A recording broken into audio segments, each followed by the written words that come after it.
തെരണ്ടിക്കറി വെക്കാൻ വേണ്ടി തെരണ്ടി ഇപ്പോൾ നന്നായിട്ട് കഴുകി ക്ലീനാക്കി വെച്ചിട്ടുണ്ട്. ഇനി ഇഞ്ചി, പച്ചമുളക്, വെളുത്തുള്ളി എല്ലാം കൂടെ അടിച്ച് വെച്ചിട്ടുണ്ട്. ചട്ടിയിൽ നമുക്ക് വെളിച്ചെണ്ണ ഒഴിച്ചിട്ട് കടുവും ഒരു ഉലുവയും ഇട്ട് കൊടുത്തിട്ടുണ്ട്. 2-3 തേങ്ങാക്കൊത്തൂടി ഇട്ട് കൊടുത്തിട്ടുണ്ട്. നമുക്ക് ഇനി ഉള്ളിയൊക്കെ ഇട്ട് കൊടുക്കാം. ഉപ്പും കുടമ്പുളിയും കൂടെ തിളപ്പിച്ച് വെച്ച വെള്ളമാണിത്. ഇഞ്ചി, വെളുത്തുള്ളി എല്ലാം കൂടെ ഒന്ന് മൂത്ത് വരുമ്പോൾ നമുക്ക് മുളക് പൊടിയൊക്കെ ചേർത്ത് കൊടുക്കുക.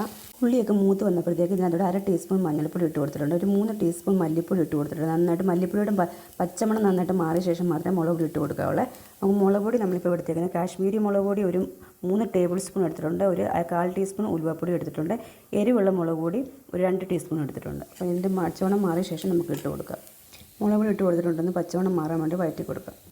മുളക് മൂത്ത് വന്നിട്ടുണ്ട്. നമുക്ക് ഉപ്പും പുളിയും കൂടി ഇട്ട് വെച്ച് തിളപ്പിച്ച വെള്ളം നമുക്ക് ഒഴിച്ച് കൊടുക്കാം. ആദ്യം കുറച്ച് ഒഴിച്ച് കൊടുക്കുക, ഒന്ന് മിക്സ് ചെയ്യുക. ആദ്യം ഒഴിച്ച വെള്ളം ഒന്ന് തിളച്ചിട്ട് അതിൻ്റെ എണ്ണ തെളിഞ്ഞ ശേഷം മാത്രമേ അടുത്ത വെള്ളം ഒഴിച്ച് കൊടുക്കാവുള്ളൂ. ഇനി നമുക്ക് തിളച്ച ശേഷം മീൻ കഷ്ണങ്ങൾ ഇട്ട് കൊടുക്കാം. മീൻ ഇട്ട് കൊടുത്തിട്ട് ഒന്ന് വെന്ത് വരട്ടെ. റെഡി ആയിട്ട് ഒന്ന് ട്രൈ ചെയ്യണേ.